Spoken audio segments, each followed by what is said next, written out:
قسم کی تحمیدات، تسبیحات، تحلیلات، تقدیسات، تمجیدات، تکبیرات اور عبادات کے لائق صرف اور صرف اللہ وحدہ لا شریک، احکم الحاکمین، ارحم الراحمین، احسن الخالقین، ذو الجلال والاکرام ہے۔ وہی ہم سب کا خالق، مالک، رازق، حاجت روا، مشکل کشا، داتا، گنج بخش، دستگیر، غوث اعظم، غریب نواز، لجپال، بگڑیاں بنانے والا، اولاد دینے والا، نفع و نقصان کا اختیار رکھنے والا اور زمین و آسمان کا یہ سارا نظام اکیلے ہی چلانے والا ہے۔ درود و سلام ہو امام الانبیاء والمرسلین، سید الاولین والآخرین، شفیع المذنبین، رحمت للعالمین، ہم سب کے رہبر و رہنما، مقتدی و پیشوا، امام اعظم، قائد اعظم، رہبر اعظم جناب محمد رسول اللہ صلی اللہ تعالی علیہ وآلہ وسلم کی ذات گرامی پر، کہ جنہیں اللہ رب العزت نے میرے اور آپ کے لیے قیامت تک آنے والے انسانوں کے لیے اسوہ حسنہ، بہترین نمونہ بنا کر مبعوث فرمایا اور اپنی محبت، رحمت، مغفرت، جنت اور ہدایت کو آپ کی اتباع اور پیروی کے ساتھ لازم کر دیا ہے۔ عزیز بھائیوں، بزرگوں، نوجوان ساتھیوں، قابل احترام دینی ماں اور بہنوں، اللہ تعالیٰ کو جو چیزیں ہم سے مطلوب ہیں ان کو سمجھنا انتہائی ضروری ہے۔ کتاب و سنت میں جہاں بھی انسان کو عمل کی ترغیب دلائی گئی ہے اور عمل کی طرف توجہ دلائی گئی ہے، وہاں ساتھ ساتھ اس عمل کے معیار کو بھی ذکر کیا گیا ہے۔ ایک بات کو تو ہم لے لیتے ہیں کہ عمل کرنے چاہیے، عمل کی طرف توجہ دینی چاہیے، اچھے کام کرنے چاہیے، نیکی کے کام اور بھلائی کے کام، خیر کے کام کرنے چاہیے، لیکن عمل کا جو معیار اللہ تعالی نے اور پیارے پیغمبر جناب محمد رسول اللہ صلی اللہ علیہ وسلم نے مقرر فرمایا ہے اور ساتھ ساتھ جگہ جگہ اس کو ذکر بھی کیا ہے، اس طرف ہم توجہ نہیں کرتے۔ تو عزیز بھائیوں، خالی عمل کر لینا کافی نہیں ہے، بلکہ عمل کے اس معیار کو اختیار کرنا بھی ضروری ہے جو بیان کیا گیا ہے، اور اسی کو منہج سے تعبیر کیا جاتا ہے، یعنی عمل کرنے کا انداز، عمل کرنے کا طریقہ خالی دین پر چلنا نہیں ہے، بلکہ دین پر اس طرح چلنا ہے جس طرح اللہ تعالیٰ کو مطلوب ہے، جس طرح رسول اللہ صلی اللہ علیہ وسلم نے بیان فرمایا ہے اور جس طرح صحابہ کرام رضی اللہ عنہم نے دین پر چل کے دکھایا ہے۔ تو بہت زیادہ کمی ہے اس بات کی، عمل پر تو بڑا زور دیا جاتا ہے، لیکن عمل کا جو معیار ہے، جو طریقہ ہے، جو انداز ہے، جو منہج ہے، اس کی طرف کوئی توجہ نہیں، اس سے تغافل برتا جاتا ہے، اس میں سستی ہے، کوتاہی ہے، غفلت ہے، لاپرواہی ہے، اور اس پر بات بھی نہیں کی جاتی۔ خالی یہ کہہ دینا کافی نہیں ہے کہ نماز پڑھ لو، بلکہ ساتھ یہ بھی کہنا ضروری ہے، بلکہ اس سے کہیں زیادہ ضروری ہے کہ نماز سنت کے مطابق پڑھنی ہے، نماز اس طریقے پر پڑھنی ہے جو طریقہ پیارے پیغمبر جناب محمد رسول اللہ صلی اللہ علیہ وسلم نے مقرر فرمایا۔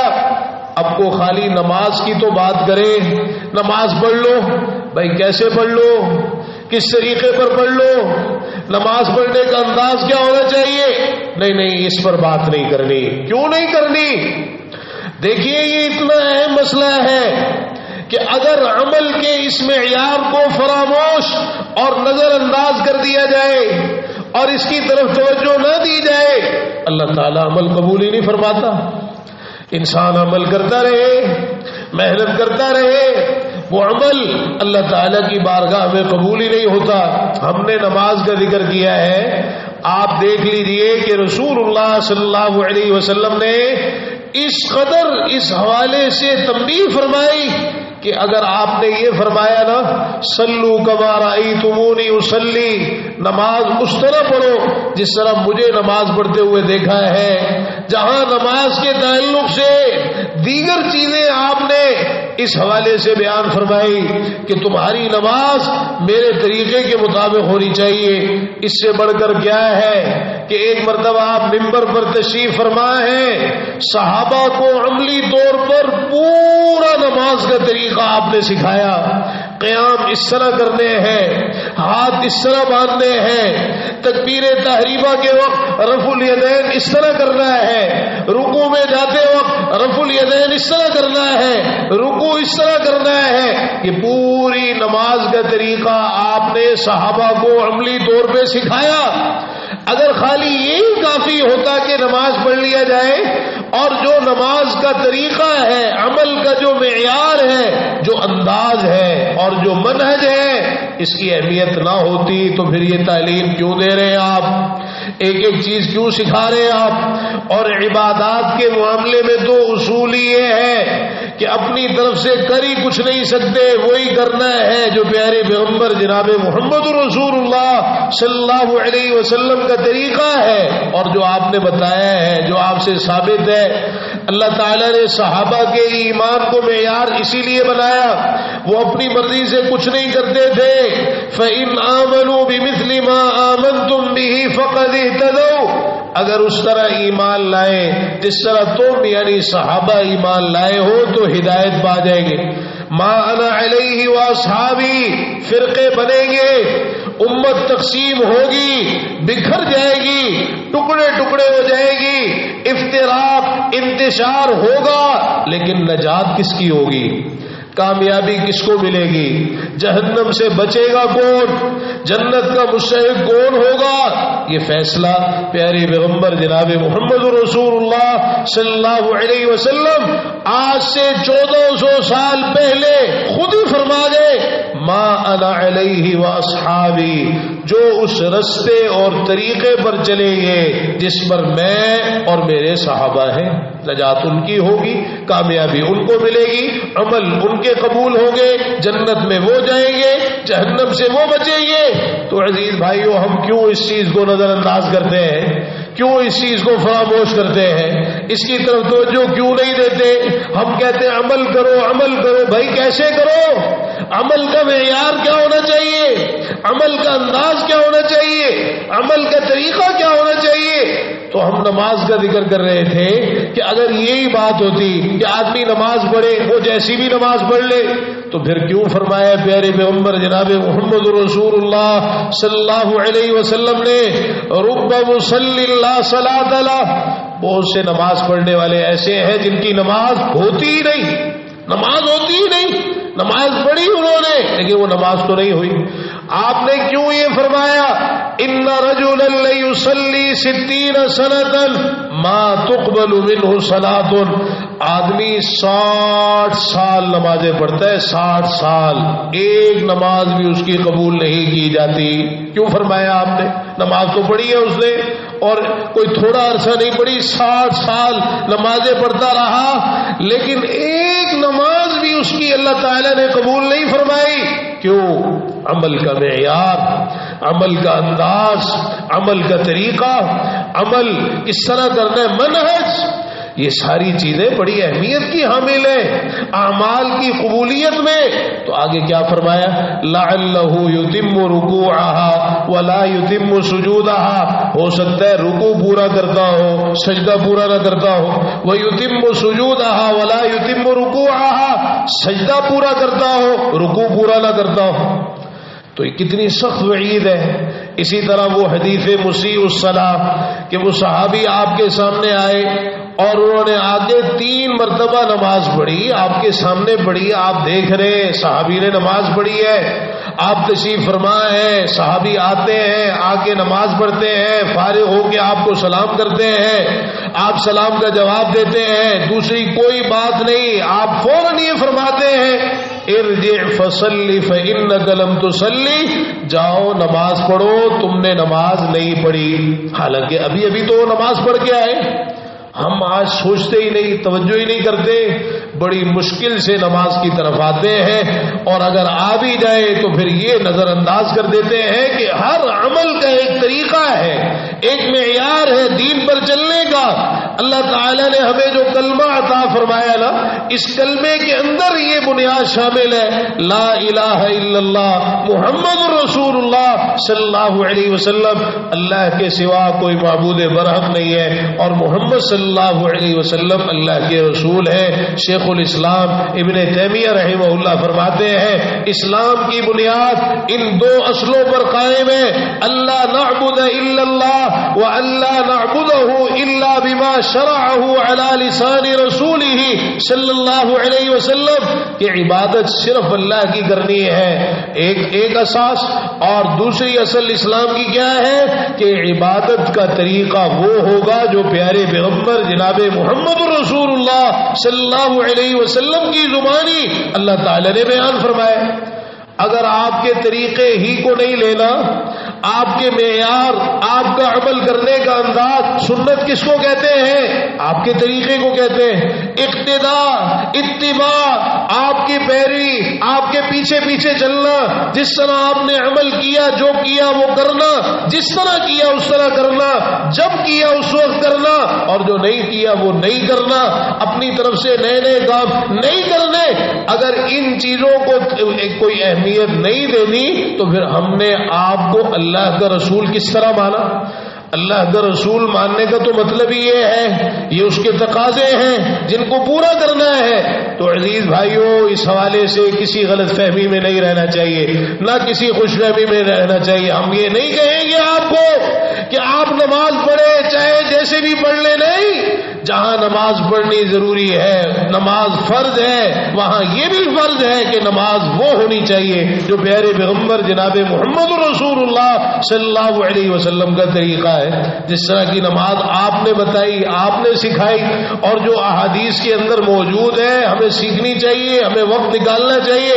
میرے دائیں طرف صحیح نماز نبوی کے نام سے پورا ایک چارٹ احادیث کی روشنی میں لگا ہوا ہے۔ اتنا اہم عمل نماز، کبھی ہم نے ان احادیث کی روشنی میں اپنی نمازوں کو پرکھا ہے کہ ہم نماز کو سنت کے مطابق بنائیں؟ اور صرف ایک نماز ہی نہیں، ہر عمل، چاہے روزہ ہے، چاہے حج ہے، چاہے زکوٰۃ ہے، کوئی بھی عبادت، قیام اللیل اور کسی قسم کا کوئی بھی عمل، اس میں یہ ضروری ہے کہ وہ سنت کے مطابق اور آپ کے طریقے کے مطابق ہونا چاہیے۔ عمل کرنے کا جو معیار اللہ تعالیٰ نے مقرر کیا ہے، اس کو بالکل نظر انداز اور فراموش نہیں کیا جا سکتا۔ تو میں یہ عرض کر رہا تھا، آپ نے صحابی سے فرمایا ارجع فصلی فإنک لم تصلی، جاؤ نماز پڑھو، تم نے نماز ہی نہیں پڑھی۔ وہ پھر گئے، اور انہوں نے آگے سے یہ نہیں کہا کہ ابھی تو پڑھ کے آئے ہو، نہیں، آپ نے فرمایا جاؤ نماز پڑھو، دوبارہ پڑھ کے آ گئے۔ آپ نے پھر فرما دیا جاؤ نماز پڑھو، تم نے نماز نہیں پڑھی، تو تیسری دفعہ پھر ہو گئی۔ اس کے بعد جب آپ نے پھر کہا نا، کہنے لگے اللہ کے رسول صلی اللہ علیہ وسلم والذی بعثک بالحق ما احسن غیر ھذا فعلمنی یا رسول اللہ، اس ذات کی قسم جس نے آپ کو حق کے ساتھ بھیجا ہے، مجھے اس سے اچھی نماز پڑھنی نہیں آتی، آپ مجھے سکھا دیجیے۔ یہ اصل مسئلہ ہے۔ نماز تو پڑھی لیکن وہ نماز نہیں پڑھی جو نماز پیارے پیغمبر جناب محمد رسول اللہ صلی اللہ علیہ وسلم کی نماز ہے۔ تو آپ نے یہ نہیں کہا چلو کوئی بات نہیں پڑھ لی، نہیں، وہ جو پڑھی تھی وہ بھی ٹھیک کروائی۔ یہ نہیں کہا آئندہ کے لیے اس طرح کر لینا، نہیں، فرمایا کہ یہ نماز کا طریقہ، پورا طریقہ آپ نے نماز کے حوالے سے بتایا، اس طریقے پر نماز پڑھو گے تو نماز ہوگی، ورنہ ایسے ہی ہے جیسے نماز پڑھی ہی نہیں۔ ارجع فصلی فإنک لم تصلی، ہم قرآن مجید پڑھتے ہیں، اللہ تعالیٰ نے قرآن مجید میں ایسے بھی لوگ ذکر کیے جنہوں نے عمل بھی بڑے کیے ہوں گے لیکن پھر بھی ناکام ہو جائیں گے۔ عمل بڑے کیے انہوں نے پھر بھی ناکام۔ عاملۃ ناصبہ، عمل کر کر کے تھک جانے والے، تسلا نارا حامیہ، دہکتی ہوئی آگ میں داخل ہوں گے، تسقا من عین آنیہ، گرم کھولتے ہوئے چشمے سے پانی پلائے جائیں گے، خاردار جھاڑیاں کھانے کو ملیں گی، نہ ان کو موٹا کریں گی نہ بھوک سے کفایت کریں گی۔ اللہ تعالیٰ نے ان کی یہ سخت سزائیں ذکر کی۔ عاملۃ ناصبہ، عمل کر کر کے تھک جانے والے، یا اللہ یہ ہے کون؟ یہ وہ ہے عمل تو کیے لیکن اس معیار پر نہیں کیے جو معیار عمل کا اللہ تعالیٰ کو مطلوب ہے۔ قرآن مجید میں اللہ تعالیٰ نے یہ نہیں کہا عمل کرو بلکہ اس کے لیے معیار مقرر فرمائے۔ مثال کے طور پر کتنے مقامات ہیں قرآن مجید کے جہاں اللہ تعالیٰ نے عمل کے ساتھ صالح کی شرط اور قید لگائی، الا الذین آمنوا وعملوا الصالحات، آمنوا وعملوا الصالحات، خالی یہ نہیں کہا آمنوا وعملوا ایمان لائے اور عمل کیے وہ جیسے بھی عمل ہو، نہیں، وعملوا الصالحات، اور پھر اس میں جو لفظ الصالحات استعمال کیے صالح عمل، نیک عمل۔ فمن كان يرجو لقاء ربه فليعمل عملا صالحا، جو اپنے رب سے ملاقات کا یقین رکھتا ہے عمل کرے عملا صالحا، عمل نیک۔ توبہ کا ذکر کیا، الا من تاب وآمن وعمل عملا صالحا، توبہ کر لے، ایمان لے آئے، عمل کرے صالح عمل۔ اب صالح عمل کون سا ہوتا ہے؟ جس کے اندر دو شرطیں ہوں، نمبر 1 اخلاص، وہ صرف اللہ کی رضا کے لیے ہو، اور نمبر 2 جو پیارے پیغمبر جناب محمد رسول اللہ صلی اللہ علیہ وسلم کے طریقے کے مطابق۔ قرآن مجید میں اللہ تعالیٰ نے ہماری تخلیق کا امتحان ذکر کیا کہ یہ جو موت و حیات کا سلسلہ ہے، یہ کائنات جو بنائی، یہ مختلف قسم کی جو اللہ تعالیٰ نے رنگینیاں اس زمین پر رکھی ہیں، یہ سارا امتحان کس لیے ہے؟ لِيَبْلُوَكُمْ أَيُّكُمْ أَحْسَنُ عَمَلًا، لِنَبْلُوَهُمْ أَيُّهُمْ أَحْسَنُ عَمَلًا، اللہ تعالیٰ آزمانا چاہتا ہے کہ ان میں سے عمل کے اعتبار سے کون سب سے اچھا ہے۔ یہ وہ قید ذکر کی ہے، عمل کا معیار ساتھ ذکر کیا ہے، خالی یہ نہیں کہ کون زیادہ عمل کرتا ہے، کس کی تعداد عمل کی زیادہ ہے، اکثر عملہ بھی نہیں کہا، احسن عملہ کہا ہے، احسن عمل سب سے اچھا عمل۔ فضیل بن عیاض رحمہ اللہ فرماتے ہیں احسن عملہ ای اخلصہ واصوبہ، وہ عمل جو خالص ہو اور جو درست ہو۔ تو کہتے ہیں خالص سے مراد عمل خالص اس وقت ہوتا ہے اذا کان للہ، جب وہ اللہ کے لیے ہو، اور ثواب اس وقت ہوتا ہے اذا کان علی سنت رسول اللہ، جب وہ اللہ کے رسول صلی اللہ علیہ وسلم کی سنت پر اور آپ کے طریقے پر ہو۔ اللہ تعالیٰ قرآن مجید میں فرماتا ہے بلا من اسلم وجہہ للہ وہو محسن، جو اپنے چہرے کو اللہ کے مطیع کر دے، فرما بردار کر دے، اس حال میں کہ وہ نیکوکار ہو۔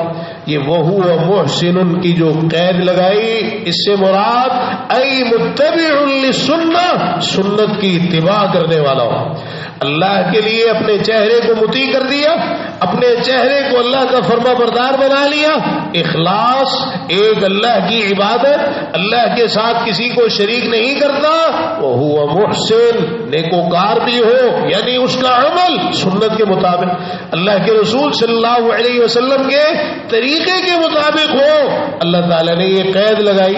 اسی طرح قرآن مجید میں اللہ تعالیٰ نے فرمایا، وہ دعا ذکر فرمائی سلیمان علیہ السلام کی، تو ہمیں بھی خلوص دل سے یہ دعائیں کرنی چاہیے تاکہ ہمارا قبلہ بھی درست ہو جائے۔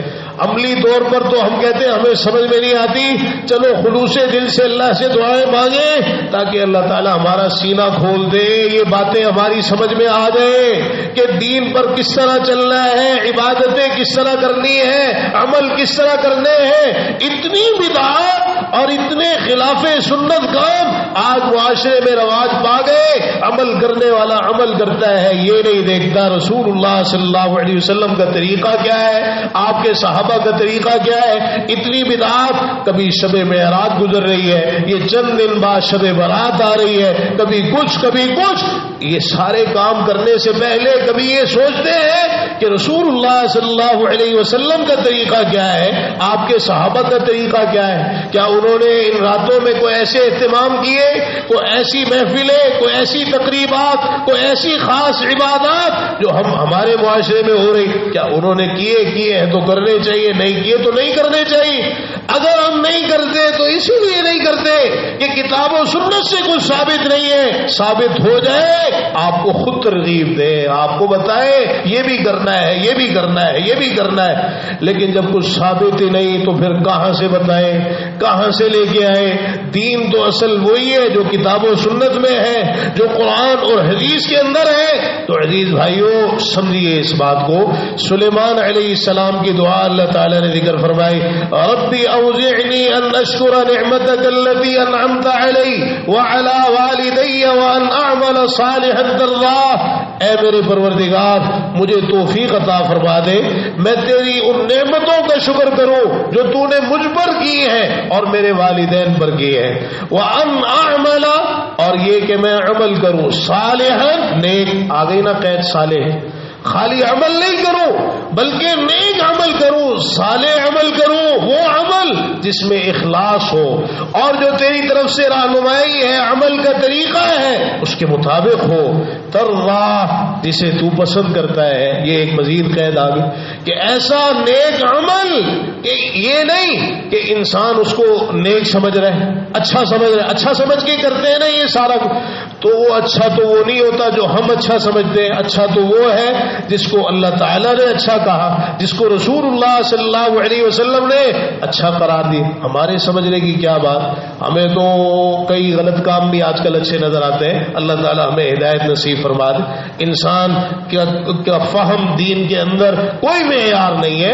اصل چیز وہ ہے جو اللہ تعالیٰ کی طرف سے اور رسول اللہ صلی اللہ علیہ وسلم کی طرف سے مقرر ہوئی ہے. ترضا, یا اللہ ایسا نیک عمل کروں کہ خالی میں اس کو اچھا نہ سمجھ رہا ہوں بلکہ تو بھی اس کو اچھا سمجھتا ہو, تو بھی اس عمل سے راضی ہوتا ہو, تو اس عمل سے خوش ہوتا ہو. تو یہ ساری قید. اور پھر یہی دعا اللہ تعالیٰ نے سورہ احقاف کے اندر بھی ذکر فرمائی, اور اس کی بڑی ترغیب ہے اس دعا کے پڑھنے کی.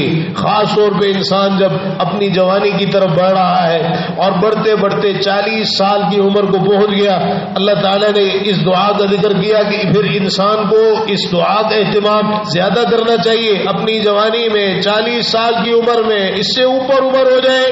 ربی اوزعنی ان اشکر نعمتک التی انعمت علی وعلی والدی وان اعمل صالحا ترضاہ. اب اس میں یہی قید ہے, اے میرے پروردگار مجھے توفیق عطا فرما, میں تیری ان نعمتوں کا شکر ادا کروں جو تو نے مجھ پر کی اور میرے والدین پر کی, اور یہ کہ میں عمل کروں نیک, وہ عمل ترضا جس سے تو راضی ہوتا ہے. یہ ہمیں سکھایا نا, یہ ساری چیزیں ہمیں سکھائی جا رہی.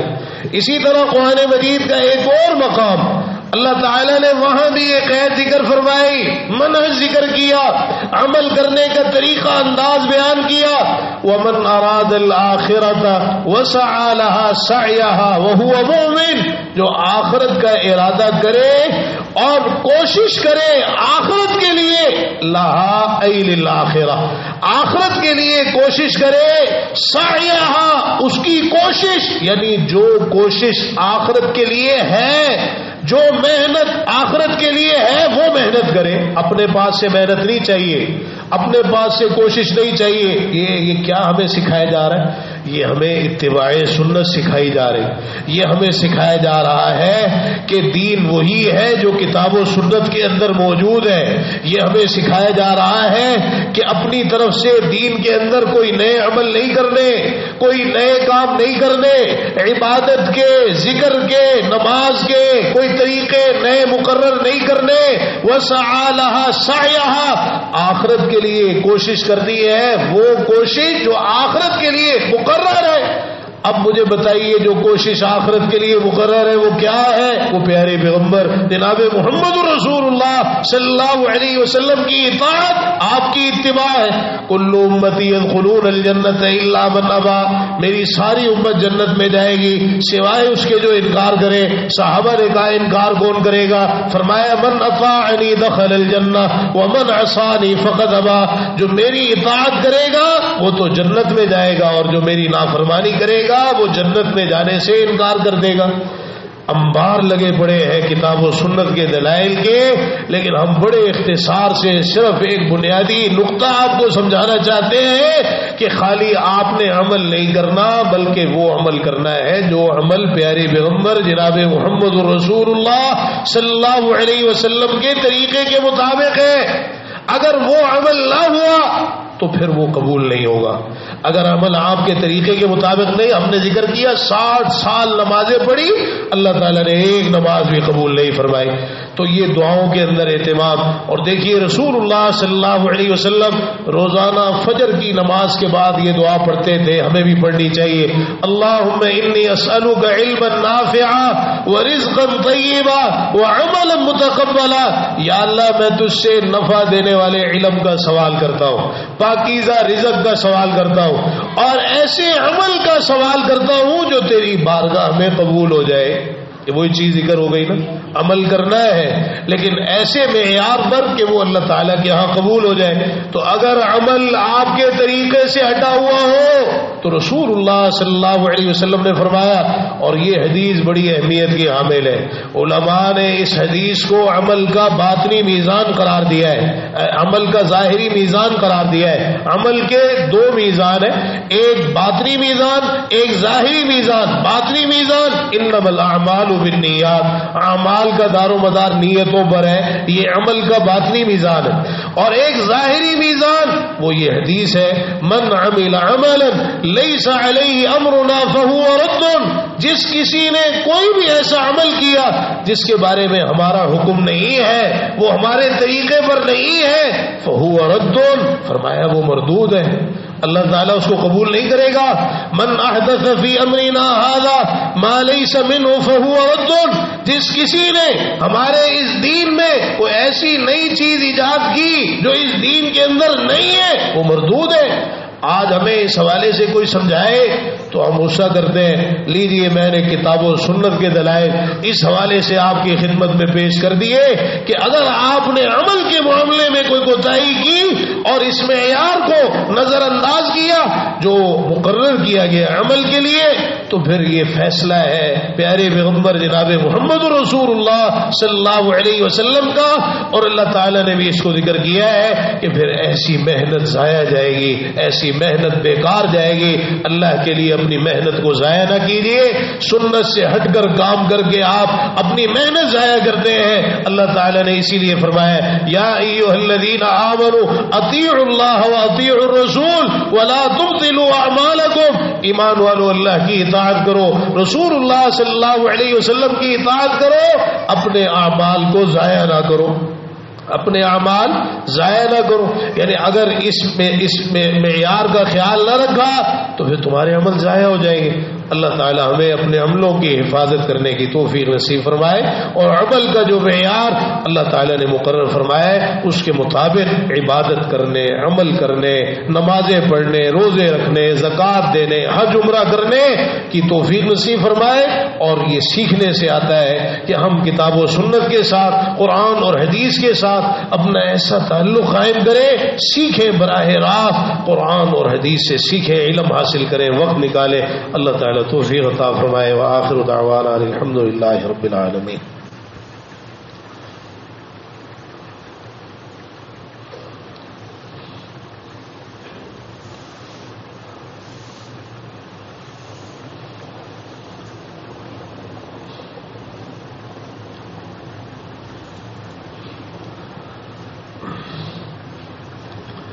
إن الحمد لله نحمده ونستعينه ونستغفره ونعوذ بالله من شرور أنفسنا ومن سيئات أعمالنا، من يهده الله فلا مضل له ومن يضلل فلا هادي له، وأشهد أن لا إله إلا الله وحده لا شريك له، وأشهد أن محمدا عبده ورسوله۔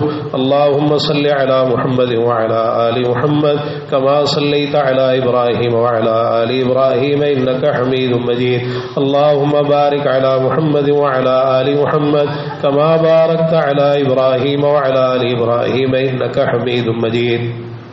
اللہ تعالی نے دین کے تعلق سے جو یہ اعلان فرمایا ہے الیوم اکملت لکم دینکم، آج میں نے تمہارے لیے تمہارے دین کو مکمل کر دیا، تو عزیز بھائیوں اگر اس معیار کا خیال نہ رکھا جائے تو پھر اس اعلان کا کیا مطلب ہے؟ امام مالک رحمہ اللہ نے بڑی سخت بات کی ہے ایسے آدمی کے لیے، من ابتدع فی الاسلام بدعۃ یراها حسنۃ فقد زعم ان محمدا صلی اللہ علیہ وسلم خان فی الرسالہ، جو آدمی اسلام کے اندر کوئی نیا کام، نئی عبادت، نیا طریقہ ایجاد کرے اور اس کو اچھا سمجھے تو وہ یہ دعویٰ کرتا ہے، وہ یہ سمجھتا ہے کہ محمد صلی اللہ علیہ وسلم نے حق رسالت ادا کرنے میں خیانت کی ہے، استغفر اللہ بعد اللہ۔ اگر یہ عمل کرنے تھے تو آپ نے کیوں نہیں بتائے؟ آپ نے کیوں نہیں کیے؟ اگر شب برات منانی تھی، شب معراج منانی تھی، قرآن خوانیاں کرنی تھی اور اس طرح کے دیگر عمل جو ہمارے معاشرے میں دین سمجھ کے کیے جاتے ہیں، کوئی فوت ہو جائے، تیجا، 10واں، 40واں، اس کے قل ہو رہے ہیں، گٹھلیاں پڑی جا رہی اور نہ جانے کیسے کیسے کام، کوئی خوشی کا موقع آ جائے، ایسے ایسے رسوم و رواج، تو اگر یہ سارے کام کرنے تھے تو پیارے پیغمبر جناب محمد رسول اللہ صلی اللہ علیہ وسلم نے کیوں نہیں کیے؟ آپ کے صحابہ نے کیوں نہیں کیے؟ تو یہ اللہ تعالیٰ کی طرف سے ایک بڑی، اس میں کسی قسم کی کوئی رعایت اور لچک نہیں دی گئی، اور یہ اس دین کی حفاظت۔ اگر ذرا سی بھی یہ گنجائش رکھی جاتی نا تو پھر دیکھ لے آج۔ اور ایک عجیب بات ہے کہ بدعات جو ہے یہ علاقائی ہوتی ہے، سنت بین الاقوامی ہوتی ہے، آپ جہاں بھی چلے جائیں سنت ایک ہی نظر آئے گی، اللہ کے رسول صلی اللہ علیہ وسلم کا طریقہ ایک ہی نظر آئے گا، نماز کا جو طریقہ سنت کا یہاں نظر آئے گا۔ آپ حرمین چلے جائیں، مسجد نبوی چلے جائیں، مسجد حرام چلے جائیں، وہاں بھی آپ کو نماز کا وہی طریقہ نظر آئے گا۔ دنیا کے جس کونے کے اندر آپ چلے جائیں یہ سنت کی برکت ہے۔ بدعات جو نئے نئے کام ہے وہ ہر علاقے کا الگ ہوتا ہے، اس کے اپنے اپنے طریقے ہیں، اس کے اپنے اپنے انداز۔ تو امام مالک رحمہ اللہ فرما رہے جب اللہ تعالیٰ یہ کہتا ہے الیوم اکملت لکم دینکم، آج میں نے تمہارے لیے تمہارے دین کو مکمل کر دیا، یہ کہتا ہے دین مکمل نہیں، ابھی یہ عمل باقی رہ گئے تھے جو یہ بعد والوں نے کرنے شروع کر دیے۔ تو فرماتے ہیں فما لم یکن یومئذ دینا فلا یکون اليوم دینا، جو اس دن دین نہیں تھا جب آپ موجود تھے وہ آج بھی دین نہیں ہو سکتا۔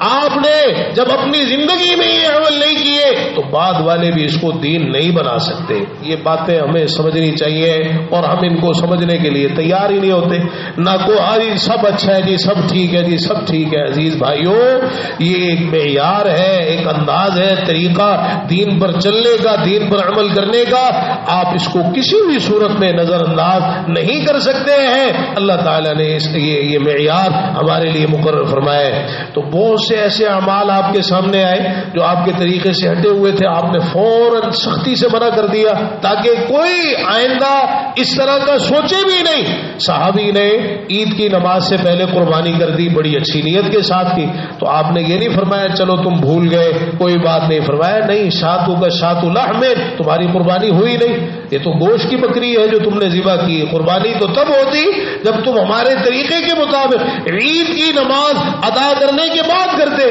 بعض صحابہ نے رہبانیت اختیار کر لی کہ صرف عبادت میں ہی لگے رہنا ہے، دن کو روزہ، رات کو قیام، گھر والوں کو ٹائم نہیں دے رہے، دیگر چیزوں کی طرف توجہ نہیں ہے، تو رہبانیت دنیا سے لا تعلق ہو گئے۔ عثمان بن مظعون رضی اللہ عنہ نے جب ایسا عمل کیا تو کتنی سخت بات فرمائی، ارغبت عن سنتی، عثمان میری سنت سے اعراض کر لیا تم نے؟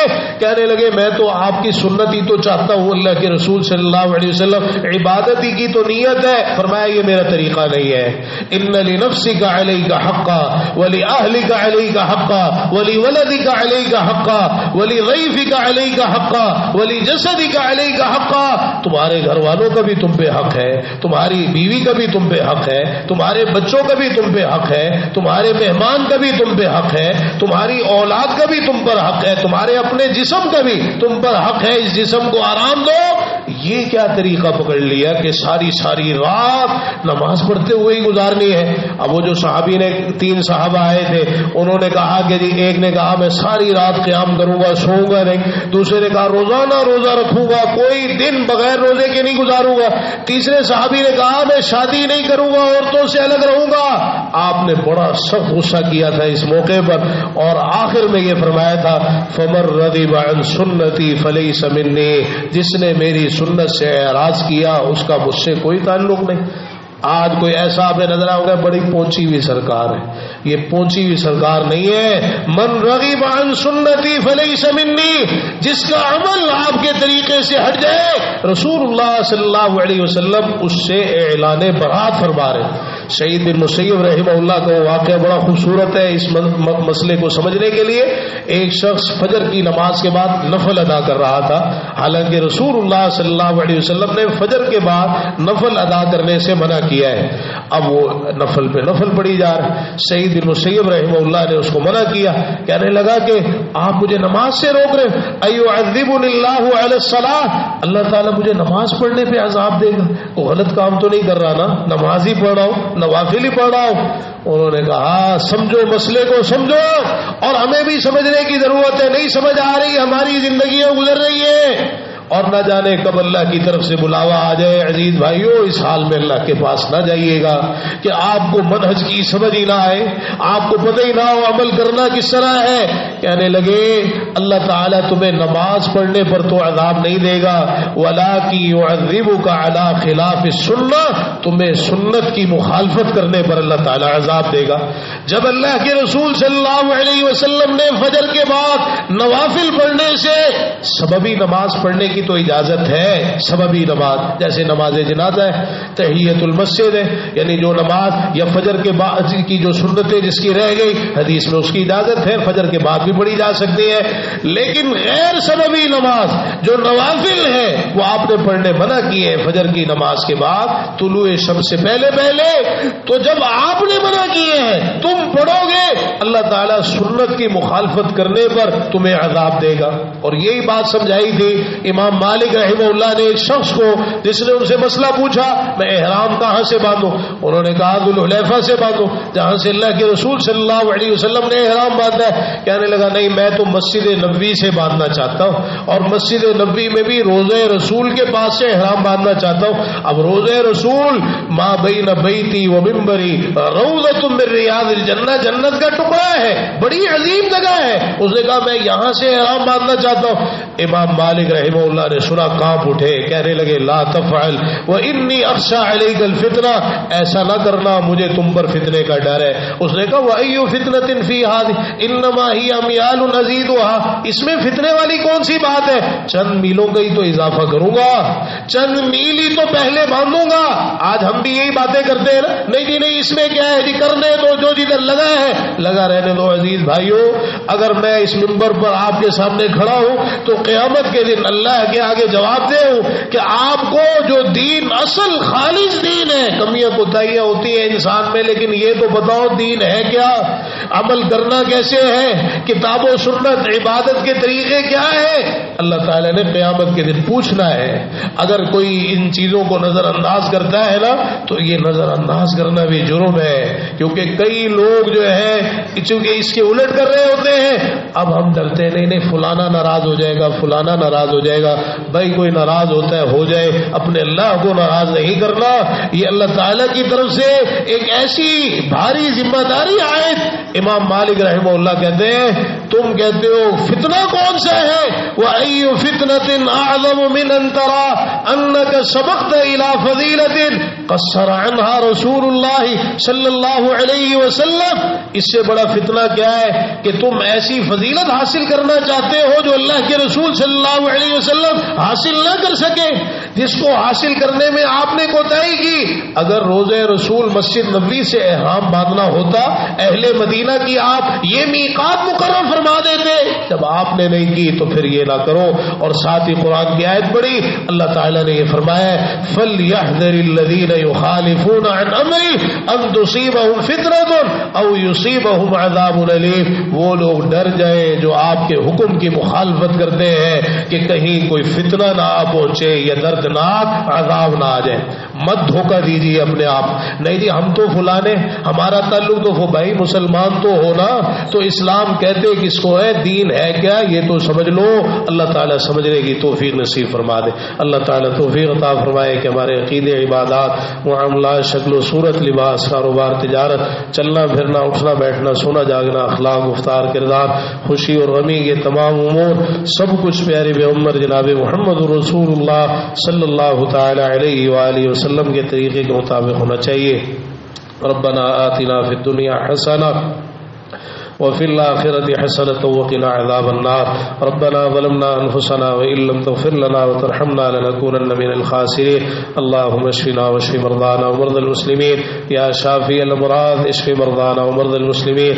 اللهم رب الناس أذهب البأس واشف أنت الشافي لا شفاء إلا شفاؤك شفاء لا يغادر سقما. ربنا اغفر لنا ولإخواننا الذين سبقونا بالإيمان ولا تجعل في قلوبنا غلا للذين آمنوا ربنا إنك رؤوف رحيم. رب ارحمهما كما ربياني صغيرا. ربنا هب لنا من أزواجنا وذرياتنا قرة أعين واجعلنا للمتقين إماما. اللهم استر عوراتنا وآمن روعاتنا. اللهم إنا نسألك العفو والعافية والمعافاة في الدنيا والآخرة. اللهم اكفنا بحلالك عن حرامك وأغننا بفضلك عمن سواك. اللهم اكفنا شر الأشرار وكيد الفجار ومن كل طارق يطرق إلا طارق يطرق بخير يا رحمن. اللهم طهر قلوبنا من النفاق وأعمالنا من الرياء وألسنتنا من الكذب وأعيننا من الخيانة فإنك تعلم خائنة